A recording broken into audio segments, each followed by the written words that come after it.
اعوذ باللہ من الشیطان الرجیم، بسم اللہ الرحمن الرحیم، سورۃ البقرہ آیت نمبر 282۔ اس آیت میں یہ بات چل رہی تھی کہ جب بھی اے ایمان والے لوگوں، جب بھی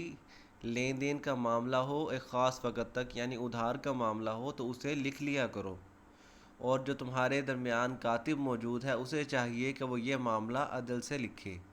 اور جب کاتب کو لکھنے کے لیے بلایا جائے تو وہ اس سے انکار نہ کرے، جیسے اللہ نے اسے سکھایا ہے لکھنا۔ یعنی اللہ کی نعمت ہے کہ اللہ نے اسے لکھنے کا سلیقہ دیا ہے، تو اسے چاہیے کہ وہ لکھے۔ فَلْيُمْلِلِ، تو بس لکھوائے۔ اصل میں اردو کا لفظ بھی ہے املا۔ املا کا مطلب بھی ہوتا ہے الفاظ لکھوانا، کسی چیز کو لکھوانا، تو وہ املا سے ہی نکلا ہے یملل، املا یملی املا ان سے نکلتا ہے، تو لام جو ہے وہ اضافی ہے۔ ولیملل، اور اسے چاہیے کہ وہ لکھوائے، الذی، وہ جو، علیہ الحق، جس کے اوپر حق ہے۔ جس کے اوپر حق ہے سے مراد ہے جس نے قرضہ دینا ہے، جس کے اوپر ادھار ہے۔ ایک تو ہے دینے والا اور ایک ہے قرض یا ادھار لینے والا۔ جو ادھار لے رہا ہے نا، جس کے اوپر حق ہے وہ لکھوائے، اس کا حق ہے۔ میں نے بھی بتایا تھا نا آیت کے شروع میں کہ اگر میں اور کوئی اور بندہ لین دین کا کام کر رہے ہیں اور میں اس بندے سے ادھار لے رہا ہوں کہ میں اس کی پیسے بعد میں دوں گا، تو میرے ذمہ ہے کہ میں اسے لکھواؤں، یہ میری ذمہ داری ہے۔ تو ولیملل، اور اسے چاہیے کہ وہ لکھوائے، الذی، وہ، علیہ الحق، جس کے اوپر حق ہے، ولیتق اللہ، اور ڈرے اللہ سے، اور ولیتق اللہ، اللہ سے ڈرے، ربہ، وہ اس کا رب ہے، ولا یبخس، اور نہ کوئی کمی کرے، منہ، اس میں سے، شیئن، کچھ بھی، اور اس میں لکھوانے میں کوئی چیز کی کمی نہ کرے۔ یہ نہیں ہونا چاہیے کہ بھی اب ظاہر ہے میں نے ادھار لیا نا، تو اب ہو سکتا ہے میں ڈنڈی ماروں کہ نہیں جی میں نے تو اتنے نہیں، 1000 نہیں، میں نے تو 500 کا سامان لیا تھا، یہ وہ، تو اس معاملے میں چونکہ میری ذمہ داری اللہ تعالیٰ نے دی ہے کہ تو لکھوا، اس لیے دھمکی اور وارننگ بھی مجھے دی گئی ہے کہ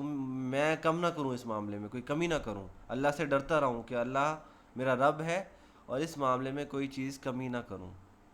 اب فَإِن، پس اگر کانا ہے، الذی، وہ جو، علیہ الحق، جس کے اوپر حق،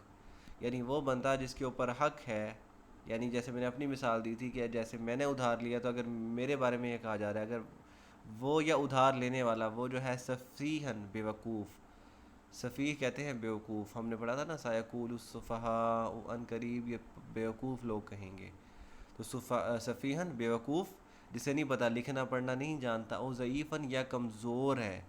او یا پھر لا یستطیع، اس چیز کی استطاعت نہیں رکھتا، ان یملا، کہ وہ لکھوائے، یملا یمللا، امللا یمللو املالن، تو وہی ان یملا، کہ وہ لکھوائے، ہوا وہ، فلیملل، پس اسے چاہیے کہ وہ لکھوائے، کون، ولیہ، اس کا ولی، اس کا ولی ہے، اس کا دوست ہے، اس کا بیٹا ہے، اس کا بھائی ہے، جو بھی ہے، اسے چاہیے کہ وہ لکھوائے، بالعدل، عدل کے ساتھ۔ یعنی اگر ادھار لینے والا بندہ بیوقوف ہے، لکھنا پڑھنا نہیں جانتا، اور وہ یا پھر وہ کمزور ہے، یا وہ اس چیز کی استطاعت نہیں رکھتا کہ وہ لکھوائے، کوئی بھی مسئلہ ہو سکتا ہے نا، اسے لکھنا پڑھنا نہ آتا ہو تو ظاہر ہے اس کی جگہ پھر دینے والا لکھوائے، تو ہو سکتا ہے وہ زیادہ لکھوا دے یا کوئی اور چیز اضافی شامل کر دے، کوئی بھی مسئلہ ہو جائے، یا وہ جو کاتب ہے وہ اس سے ملا ہوا ہو دینے والے سے، اس طرح مطلب، تو اگر وہ نہیں لکھوا سکتا تو کوئی اور لکھوائے اس کی جگہ پہ، جو لکھنا پڑھنا یہ سارا کچھ جانتا ہو، بالعدل، عدل کے ساتھ۔ وستشہدو، اور گواہ طلب کرو۔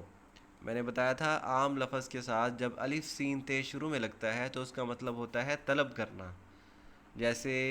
یہی ہے استشہدو، شاہدہ یشہدو کا مطلب ہوتا ہے گواہ بننا، اشہدہ یشہدو اشہادن کا مطلب ہوتا ہے گواہ بنانا، اور استشہدو کا مطلب گواہ طلب کرنا، گواہ منگوانا، مانگنا، استخارہ، خیر مانگنا، خیر طلب کرنا۔